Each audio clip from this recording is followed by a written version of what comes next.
성경적인 교회를 이제 세우자라는 표를 가지고 1년을 이제 1월부터 시작을 했습니다. 여러분 기억이 나시는지 모르겠는데 제가 지금 계속해서 성경적인 교회의 특징에 대해서 말씀을 드렸습니다. 1월 달에는 그 성경적인 교회의 특징이 무엇이냐면 말씀을 사모하는 교회다. 그래서 말씀을 묵상하고 말씀 가운데로 들어가고 또 전도하는 교회다. 또 기도하는 교회다. 2월 첫째 주에는 그 설교를 했습니다. 그 다음에 4월 마지막 주일에는 우리 이 성경적인 교회의 특징이 뭐냐면 성도들이 자라나는 거라고 말씀드렸어요. 그래서 자라나기 위해서 우리가 말씀을 들어야 되고 특별히 obedience, 순종해야 된다는 말씀을 4월 마지막 주일에 드렸습니다. 오늘은 교회의 이 성경적인 교회의 이 특징 중에 5번째로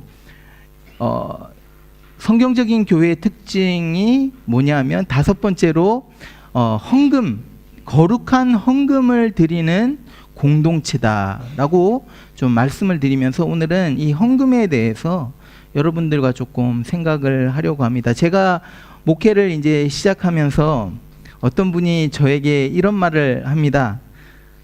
전도사님이었거든요. 제가 그때는 전도사님, 될 수 있는 대로 돈에 대한 설교, 이 헌금에 대한 설교는 하지 마십시오.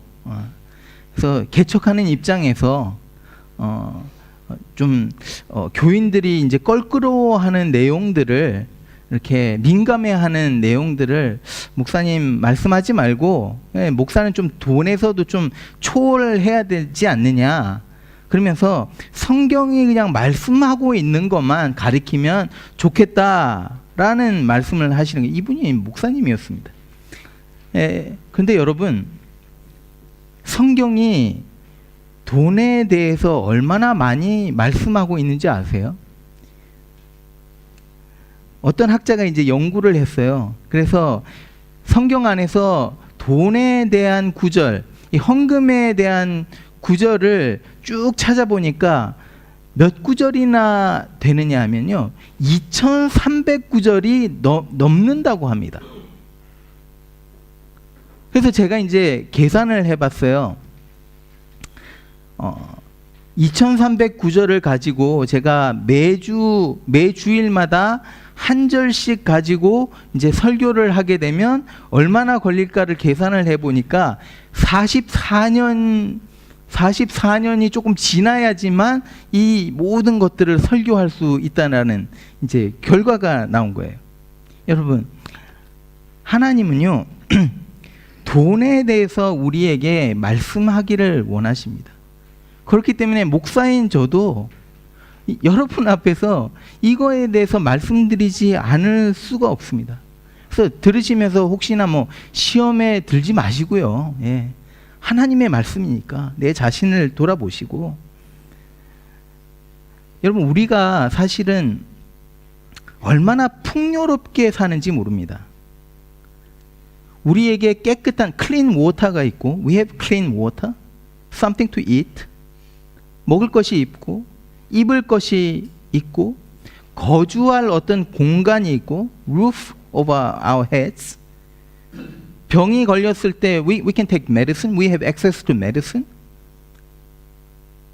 또 호스피털에 갈 수 있고 자녀들이 글을 배울 수 있고 내가 움직일 때 이용할 수 있는 차가 없더라도 even the public transport, 이런 교통수단을 내가 누릴 수 있다면 우리는요 지금 이 시대 속에 이 땅에서 살아가는 수억의 사람들보다 훨씬 편안하고 풍요로움 속에서 살아가고 있는 것을 우리는 알아야 됩니다.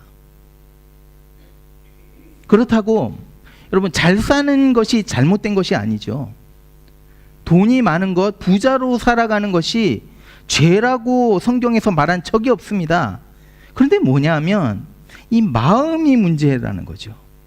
돈에 대한 마음, 돈을 향한 우리의 시선과 관점이 문제인 겁니다. 그래서 바울이요, 이렇게 말을 합니다. 보여주십시오. 부하려 하는 자들은, 영어로는요, people who desire. NIV에는 desire가 없어서 제가 바꿨습니다. desire가 맞습니다. 예. people who desire. 그러니까 뭐냐면 부하기를, 이게 나의 최고의 소원인 거예요. 이게 인생의 목적인 거예요. 이게 최고인 거예요, 부가. 이런 사람들은 시험과 올무와 여러 가지 어리석고 해로운 욕심에 떨어지나니, 곧 이런 것들은, 부하려 하는 이 마음은 사람으로 파멸과 멸망에 빠지게 하는 것이라. 돈을 사랑함이 일만하게 뿌리가 되나니 이것을 탐내는 자들은 미혹을 받아 믿음에서 떠나. 여러분, 돈을 사랑하는 것이요, 믿음에서 떠나게 하는 거라는 거예요. 믿음에서 떠나 많은 근심으로, 돈을 벌기 위해서 막 근심합니다. 근심으로 자기를 찔렀도다. 자기 자신을 막 아프게 하는. 이거를 더 막 자세히 설명드리고 싶은데 오늘 제 설교가 좀 길어요. 그래서 이거는 그만하겠습니다. 그 다음 예수님이 뭐라고 하시는지 한번 보십시오. 예수께서 둘러보시고 제자들에게 이르시되, 재물이 있는 자는 하나님의 나라에 들어가기가 심히 어렵다. 못 들어간다는 게 아니고요, 들어가기가 심히 어렵도다. 그럼 우리는 많이 벌고 많이 가지는 것을 복이라고 생각합니다. 그래서 좋은 집에서 살고 좋은 차를 몰고 다니고 이것을 복이라고 생각을 합니다. 그런데요, 내가 가진 것이 많을 때, 또 내가 가진 것이 처음에는 이만했는데 점점 많아지면서 그것이 우리가 천국에 들어가는 걸림돌, 넘어질 수 있는 걸림돌이 될 수 있다고 지금 말씀하시는 거예요. 왜 그런 줄 아세요? 예수님이 말씀하셨죠. 네 보물이 있는 곳에 너의 마음도 있다. Where your treasure is, there your heart will be there also. 여러분, 우리는요, 내가 소중하다고 생각하는 것에 우리의 마음이 가는 것은 자연스러운 거예요. 그 중에 하나가 돈이지요. 자연스럽게 우리의 마음은 돈에게 향하고 있습니다. 여러분, 우리의 마음이 어디에 있는지 알 수 있는 방법이 있어요. 우리의 마음이 어디를 향하고 있는지. 내가 어디다가 돈을 쓰느냐를 보면 알아요. 거기에 내 마음이 있는 거예요. 여러분, 제가 오늘 이 헌금 말씀을 증거하면서 뭐 펀드레이징을 하려고, 우리 교회 재정이 부족해서 넉넉하지는 않지만 하나님께서 채워주시더라고요. 우리 교회 너무 감사해요. 재정이 뭐 얼마 없어서 이런 말씀드리는 거 아니에요. 제가 여러분들에게 오늘 이 설교를 하기로 작정한 거는 뭐냐면, 돈과 우리의 마음은 연결이 되어 있다는 거예요. It's a heart issue. Money and our heart go together. I think that is why God is not silent about money.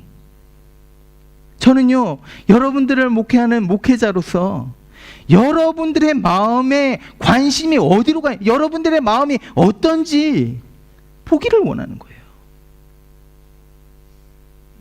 여러분, 초대교회가 이제 세워졌는데 초대 특징이 있습니다. 이 초대교회가 어떻게 세워졌냐면, 이제 오순절에 성령이 임하시고 그 다음에 제자들이 밖으로 예루살렘 거리로 뛰쳐나가서 예수 그리스도가 살아나셨다, 부활하셨다 하면서 베드로가 그 다음에 2장에서 막 설교를 하지 않습니까? 사도행전 2장에. 그리고 나서 3,000명이 세례를 받게 됩니다. 그게 이제 교회의 시작인 거예요. 교회가 그렇게 시작되면서 바로 3천 명이 세례를 받고 그 다음 몇 구절 뒤에 보면 무슨 말이 나오냐면 이런 말이 나옵니다. 이렇게 보여주십시오. 믿는 사람이 다 함께 있어. 그러니까 믿는 사람들은요 자주 모여야 되는 거예요. 예. 자주 모여서 밥도 먹고 같이 지내야 됩니다. 다 함께 모여서 모든 물건을 서로 통용하고 또 재산과 소유를 팔아 각 사람의 필요를 따라 나누어 주고. 자본주의적 생각을 가지고 이거를 바라볼 때 이거 사회주의적인 거 아닌가, 공산주의적인 것 아닌가라는 생각을 하게 되면, 그런데요 여러분, 성도들이, 초대교회 성도들이 이렇게 한 것은 억압적으로 한 것이 아니라는 거예요. 내가 이거를 팔았을 때 다른 사람의 필요를 채울 수 있고 다른 사람이 좀 행복해질 수 있고 이렇게 될 수 있다는 마음에 하나님 앞에 드리는 헌금이라는 거예요.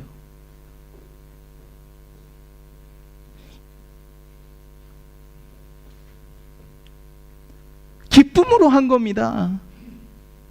이게요, This is new Christianity. 그래서 사도행전을 쭉 읽어 나가면요, 이런 헌금을 계속해서 드리는 거예요. 기쁨으로 막 드립니다.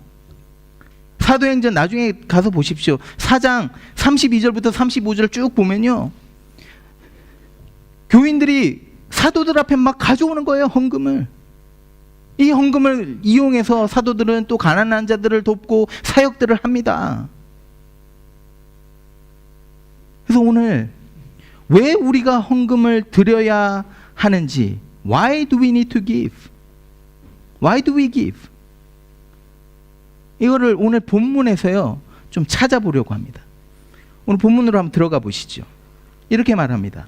매주 첫날에 너희 각 사람이 수입에 따라 모아두어서 내가 갈 때에 연보를 하지 않게 하라. 지금 어떤 내용이냐 하면요, 사도 바울이 2차 선교 여행 중입니다. 근데 이제 아직 고린도에는 가지 않았어요. 에베소에 있습니다. 고린도는 그리스 밑에 그쪽이고, 그렇죠? 그래서 에베소는 이쪽 이스트 쪽으로 이쪽 넘어와서, 그래서 에베소에 있는데 이제 내가 갈 거라고 연락을 한 겁니다.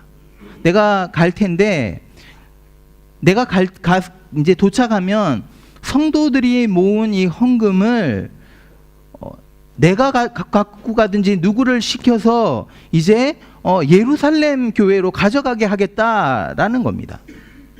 왜냐하면 예루살렘 교회가 지금 가뭄 때문에 성도들이 굉장히 어려움을 겪고 있는 거예요. 그러니까 내가 갈 때까지 이 헌금을 모아두라라고 말을 하고 있는 겁니다. 그런데 오늘 이렇게 보면 뭐라고 말을 하면 매주 첫날 헌금한 것이라고 나옵니다. 매주 첫날 헌금한 것. 여러분 매주 첫날은요 예수님이 부활하신 날이에요. 그렇죠? 안식 후 첫날입니다. 그래서 그리스도인들은 예수님이 부활하신 날에 함께 모여서 예배 드렸다는 거예요. 예배 드리면서 예배 속에 헌금을 드렸다는 겁니다. 첫날에, 주일에. 이것이 오늘까지 지금 이어져 오는 거죠. 여러분, 헌금을 드린다는 것은요 예배입니다. Our offering is an expression of worship. 헌금을 드리는 것은요, 내가 지금 하나님을 예배합니다 라고 표현하는 거예요. 여러분, 이거는 우리의 신앙 고백입니다. 헌금을 드리면서 하나님이 나의 주권자이십니다. 내가 가진 모든 것이 주님께로부터 온 것입니다. 내가 이 물질들보다, 이 돈보다 하나님을 더 사랑하고, 이 물질이 주는 만족보다 하나님이 나의 만족이 됩니다. 여러분, 그래서 이 헌금은요 향기로운 찬양이에요. 하나님 앞에 기쁘게 감사로 드리는 감사의 노래가 바로 이 헌금이에요. 물질 만능주의적 세상에서 우리가 지금 살아가면서 돈을 따로 떼어놓고 하나님 앞에 그것을 드리면서 내가 이것을 예배하는 것이 아니라 하나님을 예배합니다 고백하는 겁니다. 그래서요, 이 헌금은 하나님의 은혜를 경험한 모든 그리스도인이라면 마땅히 드려야 하는 거죠. 내가 경제적으로 넉넉하든지 그렇지 않든지, 내가 나이가 많든지 나이가 어리든지, 여러분 자녀들 앞에서 헌금을 가르치십시오. 이것이 예배라고 가르치십시오. 여러분들이 그렇게 보여주십시오. 헌금은요, 내가 하나님을 예배한다는 직접적인 보여지는 표현인 거예요. 그래서 우리는 헌금을 드립니다. 두 번째, 왜 우리가 헌금을 드립니까? 그 이유는요, 하나님의 은혜 때문입니다. 보여주십시오. 내가 이를 때에 너희가 인정한 사람에게 편지를 주어 너희의 은혜를 예루살렘으로 가지고 가게 하리니. 그러니까 이제 바울이 에베소에서 고린도에 왔을 때 그 중에서 모든 사람에게, 인정받는 사람에게 편지를 주고 돈을 줘서 그 사람으로 하여금 이제 예루살렘 교회로 가게 하겠다, 이런 말입니다. 그런데 이상하게 오늘 바울이 헌금이라는 단어를 쓰지 않고 뭐를 쓰냐면 은혜라는 단어를 씁니다. 죄송합니다.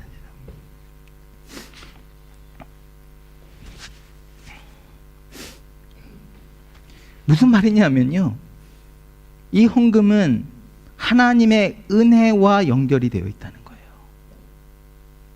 우리가 드리는 헌금은 하나님의 은혜가 너무 커서 감격해서 드리는 거예요. 그럼 그렇지 않습니까? 이제 어떤 분이 그래요. 이민을 처음 왔는데 누군가에게 엄청 도움을 받은 거예요. 그러니까 그게 너무 막 계속해서 감사해갖고 그분한테 뭐라도, 부족하지만 뭐라도 막 선물하고 싶은 마음. 여러분, 우리 그리스도인들이 하나님 앞에 헌금을 드리는 이유가 바로 이 마음인 거예요. 생각하면 할수록 이 은혜가 너무 큰 거예요.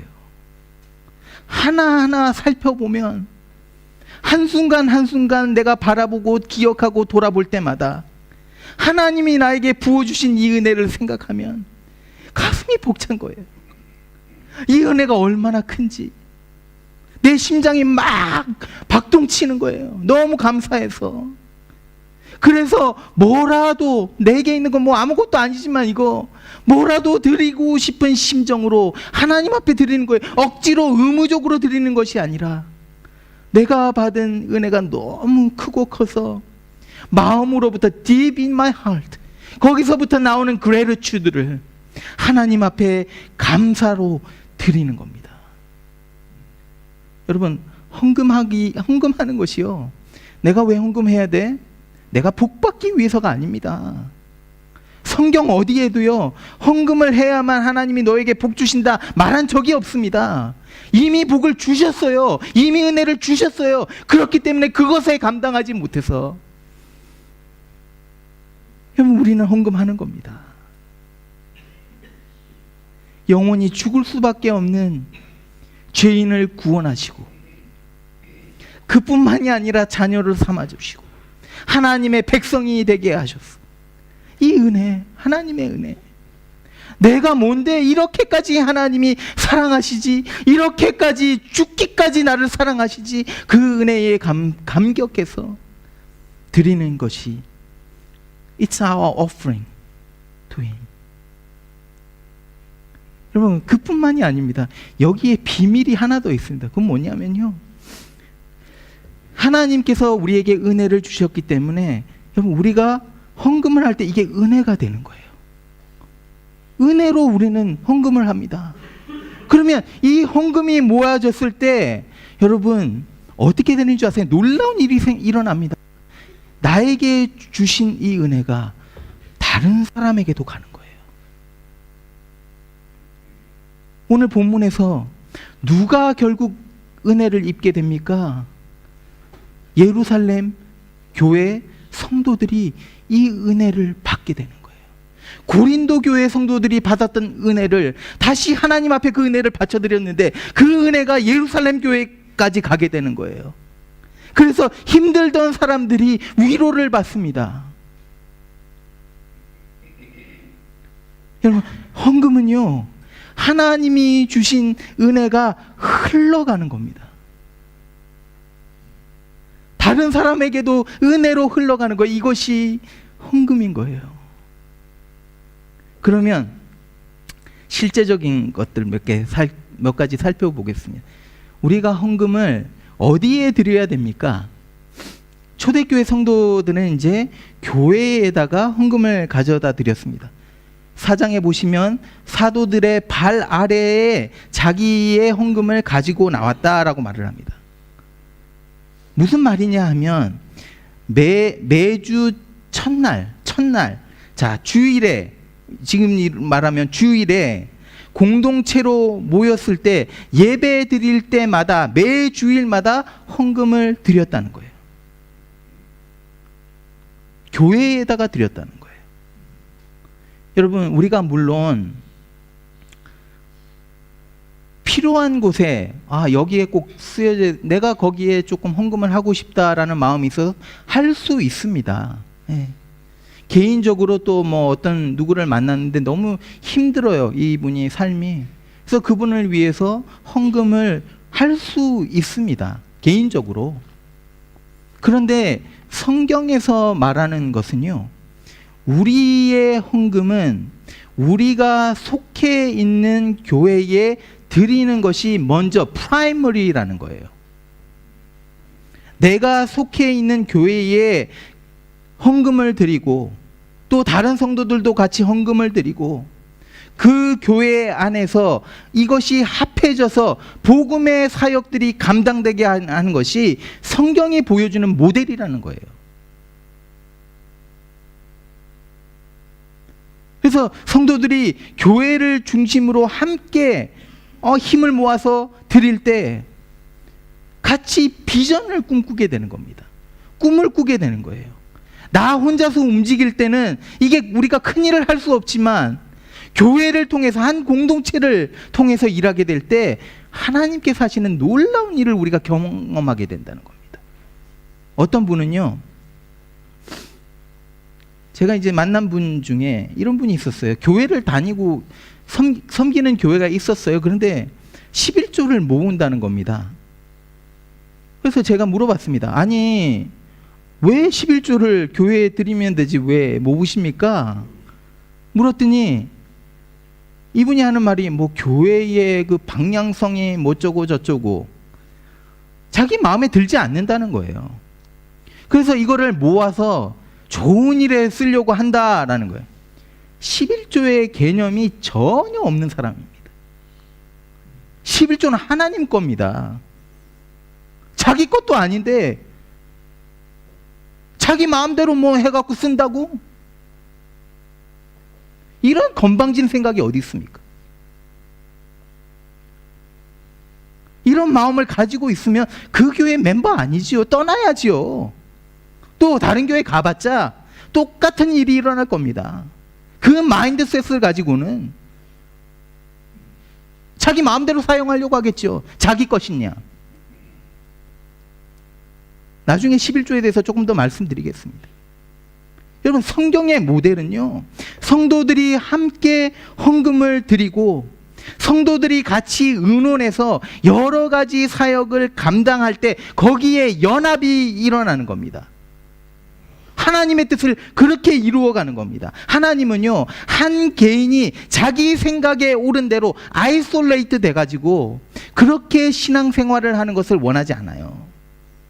또 혼자서 할 때보다 같이 공동체를 이루어서 무엇인가를 해나갈 때 거기에 시너지가 생기는 거예요.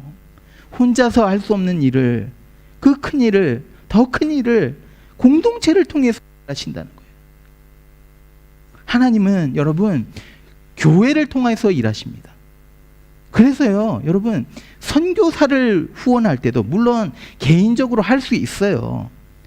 그런데 사실은 그것보다 교회에서 의논해서 마음을 합해서 후원하는 것이 훨씬 아이디얼하다는 거예요. 이게 모델이라는 거예요. 개인적으로 하다 보면요, 부작용이 많이 일어나죠. 또 개인적으로 하다 보면 내 개인 사정이 아주 못할 때가 있으면 그 선교사는 어떻게 됩니까? 이게 아이디얼한 모델이라는 거예요. 그러면 얼마를 우리가 헌금을 해야 됩니까? 여기에 이제 많은 이제 디스커션들이 오고 갑니다. 한번 보여주십시오. 다시 볼게요. 2절입니다. 매주 첫날에 주일날 모였을 때 너희 각 사람이 수입에 따라, 여기서 우리는 이제 성경적인 물질관을 보게 됩니다. 11조에 대해서 지금 이제 좀 말씀을 드릴게요. 11조에 대한 이 논쟁이 굉장히 많습니다. 11조를 해야 되느냐 말아야 되느냐, 11조를 하면 기명으로 해야 되느냐 아니면 무명으로 해야 되느냐, 성경에서는 뭐라고 말하느냐, 뭐 학자들 많이 말이 많습니다. 제가 생각하는 것을 여러분들에게 한번 말씀드리려고 해요. 성경을 제가 쭉 살펴보고 거기에 정말 이게 메시지다라는 생각이 들어서 여러분들에게 이걸 쉐어링을 합니다. 요점만 좀 말씀드릴게요. 11조는 사실은 구약 성경 이제 아브라함으로부터 시작이 됐습니다. 아브라함이 이제 롯이 잡혀가고 롯을 구하기 위해서 이제 전쟁에 나가죠. 싸움을 하러 나갑니다. 그래서 그 전쟁에서, 그 싸움에서 이깁니다. 이기고 돌아올 때에 살렘이라는 그 나라에 왕이 있었는데 이 사람 이름이 멜기세덱이에요. 이 사람이 왕도 되지만 또 제사장이기도 합니다. 그래서 이 사람이 나와서 아브라함이 승리하고 돌아오는데 반겨주는 거예요. 반겨주면서 무슨 말을 하느냐 하면 하나님이 너에게 승리를 주셨다 라고 말을 하는 거예요. 아브라함이 이 말에 공감을 한 거죠. 맞다, 하나님이 나를 이기게 하신, 여기에서 11조가 나왔습니다. 그래서 열을 떼서 줍니다, 멜기세덱에게. 여러분, 11조에 우리는 11조를 10% 떼드리면 된다, 이렇게 생각하고 있습니다. 근데 구약 성경에서 11조가요, 여러분, 3가지 종류가 있는 줄 아셨어요? 하나는 11조 10%는 레위인과 제사장들을 돕기 위한, 그러니까 사역하는 사람들을 돕기 위한 11조였습니다. 레위기 말씀드릴게요. 레위기 27장 30절, 민수기 18장 21절에서 24절. 제가 연구를 굉장히 많이 했습니다. 두 번째 11조는 이제 절기 때 하나님 앞에 드리는 11조였어요. 그래서 축제 속에서, 페스티벌 속에서 11조를 드립니다. 그러면서 이거는 누가 가져가냐면 자기 자신들이 먹는 거예요. 자기 자신들이 먹으면서 하나님께서 우리에게, 우리 가정에 이렇게 많이 부어주셨구나, 11조를 들으면서 그게 축제가 되는 겁니다. 기쁨의 파티가 되는 거예요. 그러면서 그거를 먹으면서 하나님 앞에 감사합니다. 그 다음 세 번째는 3년에 한 번씩 11조를 드렸어야 되는 거예요. 이 11조는 자, 신명기 14장 28절에서 29절입니다. 이 11조는 어려운 사람들, 자, 과부와 고아들 또는 foreigner들, 외국에서 온 사람들 얼마나 힘듭니까? 그 사람들을 구제하기 위한 헌금으로 쓰였던 거예요. 자, 이 세 가지를 다 합하면 1년에 11조로 미니멈 이스라엘 백성들이 얼마를 드렸냐면 23.3점 이렇게 드렸다는 거예요. 여러분, 제가 이걸 지금 계산을 하고자 해서 여러분들에게 알려드리는 게 아니고요, 그냥 성경에 나와 있는 그대로를 지금 말씀드리는 겁니다. 그런데 구약 성경의 헌금이 이게 다가 아닙니다. 23%를 다 드리고 나서 거기에다가 첫 열매 딱 맺는 거 있으면 그 중에 최고의 것을 하나님 앞에 드려요. 또 최고 또 수확을 이제 농사를 해갖고 첫 추수를 한 것을 하나님 앞에 드립니다.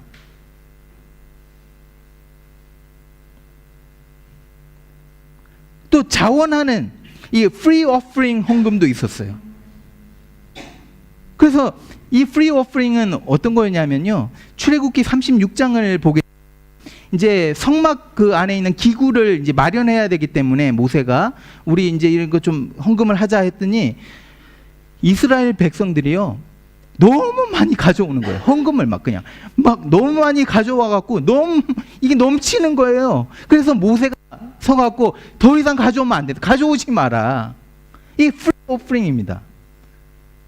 기쁨으로 막 가져왔던 거예요. 이건 무슨 말이냐면 우리 나섬교회 같으면 여러분들이 막 헌금을 너무 많이 해갖고 제가 광고 시간 헌금 좀 그만하십시오. 뭐 이런 상황이라는 거예요.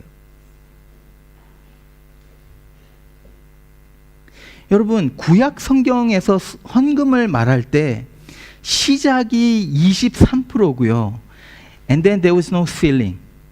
끝이 없었다는 거예요. 그런데 하나님이 이렇게 요구하신 데에는 이유가 있습니다.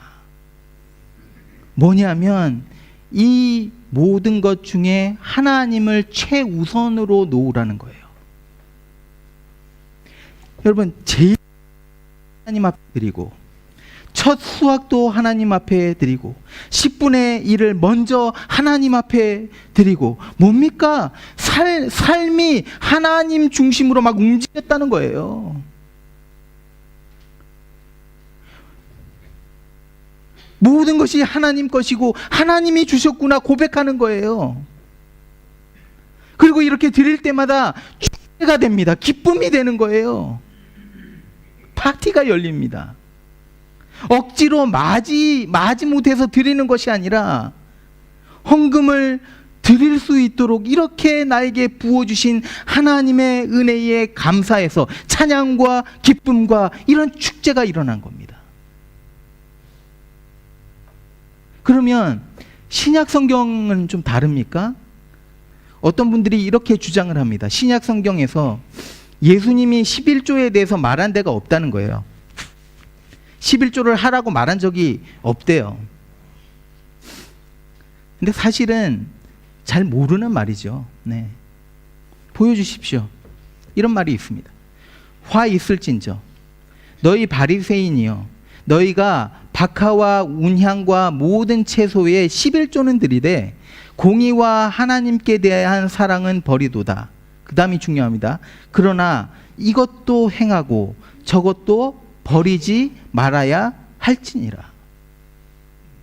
그러니까 바리새인들을 향해서 뭐라고 말하면 11조를 드리는데 너희 문제는 뭐냐면 마음이 빠져 있다는 거예요. 그렇다고 11조를 하지 말라는 게 아닙니다. 마음에서 우러나오는 이 11조를 드리라는 말씀인 거예요. 이게 지금 여러분 신약 성경에 와서는요 이 11조의 이 개념이 어떻게 변하냐면 내 전부를 드리는 것으로 변합니다.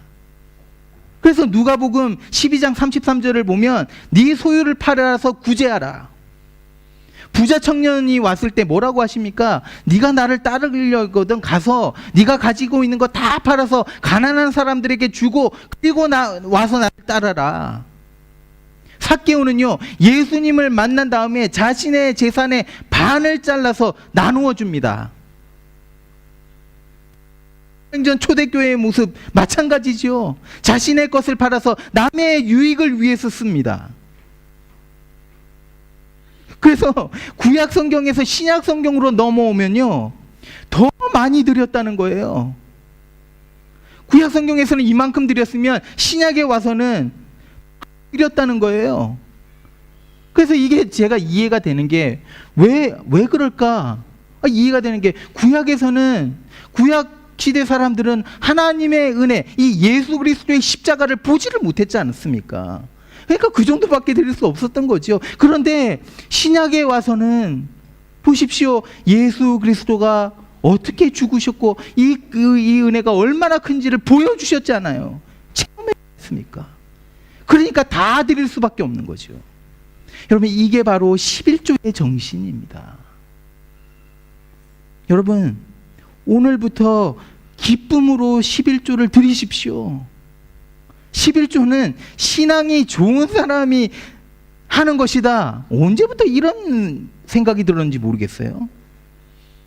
그래서 11조를 하는 데까지 가는, 이게 골이라고 골이라고 생각하면 아니에요. 11조는요, 은혜를 입은 그리스도인들이 당연히 해야 될 기본적인 건 거예요. 그래서 내가 11조를 내가 지금 하고 있다 우쭐댈 필요도 없고, 믿음 생활 가장 기본적인 것을 하면서 그걸 드리면서 뭐 자랑할 게 뭐가 있습니까? 여러분, 11조는 끝이 아니라 시작이라는 거예요. 11조를 드림으로 내 삶을 드리고, 내 삶을 드림으로 내 생명까지 드리는, 전부를 드리는, 내게 있는 모든 것을 주님께 드립니다, 찬양하지 않습니까? 그 고백이 어디서 시작되느냐? 11조라는 거예요. 기쁨으로 드리는 11조. 우리 가정 안에서도요, 이렇게 11조를 드리게 될 때 축제가 일어납니다. 여러분, 조 다닐 때 이 11조 하는 거 저도 알아요. 저도 거기 있어 봤거든요. 얼마나 이거 11조 드리기가 힘든지 몰라요. 그런데 이 11조 봉투에 돈을 넣는 순간 뭘 느끼게 되는 줄 아세요? 하나님이 우리 가정에 이렇게 주셨구나. 물론 부족하지만, 살아가기 힘들지만 하나님이 우리 가정에 이렇게 채워주셨구나. 봉투에 넣으면서 깨닫게 된다는 거예요. 그러면서 내 마음에 있던 하나님을 향한 원망, 왜 나한테는 이거밖에 안 주십니까? 그게 변해서 감사가 된다는 거예요. 하나님, 이렇게 해주셨으니 감사합니다. 한 주도 우리 가정을 이렇게 지켜주시고, 한 주도 우리 가정을 이렇게 채워주셨습니다. 감사합니다. 찬양이 넘쳐나고 페스티벌이 시작되는 거예요.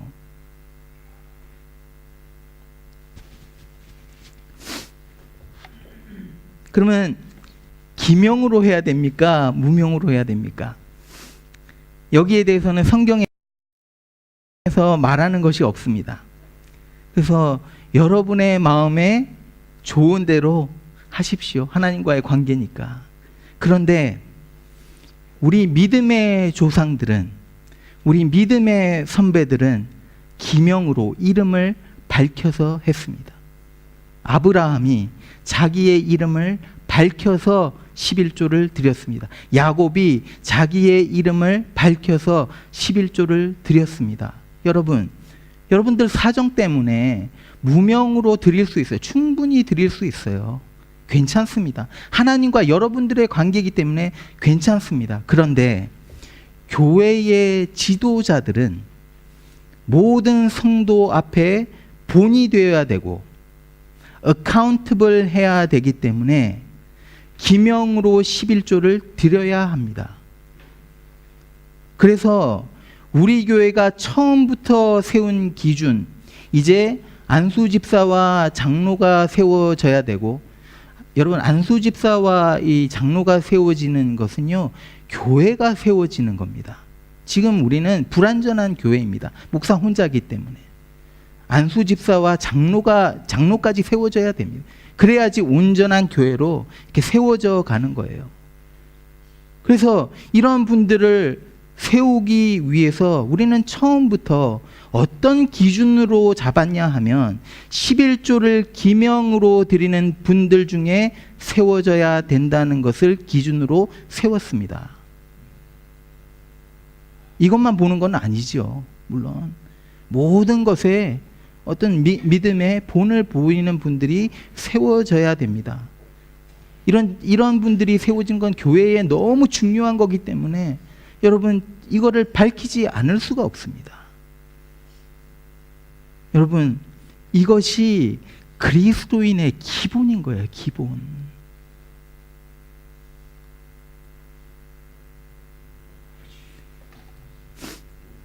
여러분, 우리가 드리는 모든 헌금은요, 그 의미는 내가 가진 모든 것은 하나님으로부터 온 것이라는 신앙의 고백입니다.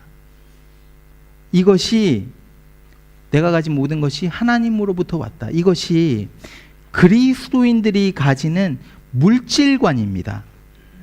그래서 여러분, 우리가 많이 더 좋은 집에 살고 더 좋은 차를 몰고 다니고 내 샐러리가 점점 올라간다고 내 라이프 스타일이 거기에 따라서 비례해서 더 편하고 더 럭셔리한 것을 누리는 방향으로 가는 것이 아니라는 거예요.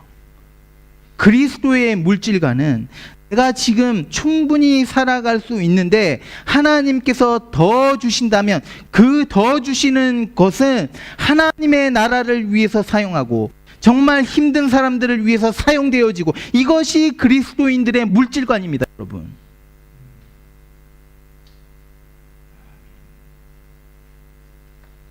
그러면 그냥 마지막으로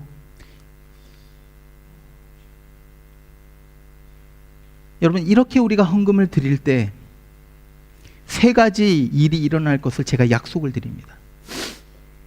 첫 번째, 기쁨으로 이렇게 헌금을 드릴 때 우리의 마음에 변화가 일어날 겁니다. 분명히 일어날 겁니다. 네 보물이 있는 곳에 네 마음이 있다. 이 땅의 것을 위해서 돈을 쓰면 우리의 마음은 자연스럽게 이 땅, 이 세상을 향할 수밖에 없습니다. 그런데 하나님의 나라를 위해서 우리의 헌금을 드릴 때 우리의 마음은 거기에 가 있는 거예요. 하나님 나라에 가 있는 거예요. 살아가면서 우리의 목적이 하나님의 나라가 되는 거예요. 두 번째, 여러분, 나섬교회가 힘을 얻고 온전히 세워질 것입니다.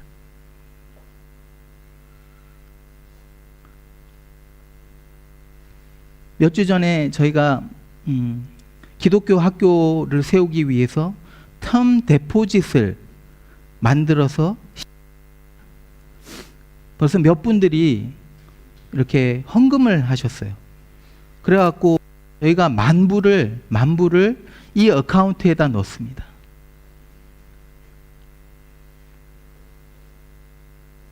여러분, 우리가 이 기독교 학교를 세우고 우리 자녀들에 대한 다음 세대의 꿈을 가지고 이거 아무것도 아닌 먼 나라 이야기 같지만, 여러분, 우리들이 기쁨으로 하나님 앞에 드리기 시작할 때 여러분, 이거 가능합니다.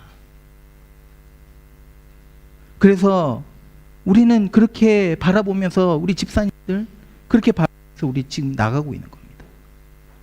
세 번째, 하나님께서 분명히 우리의 헌금을 통해서, 이 드림을 통해서 영광 받으실 겁니다.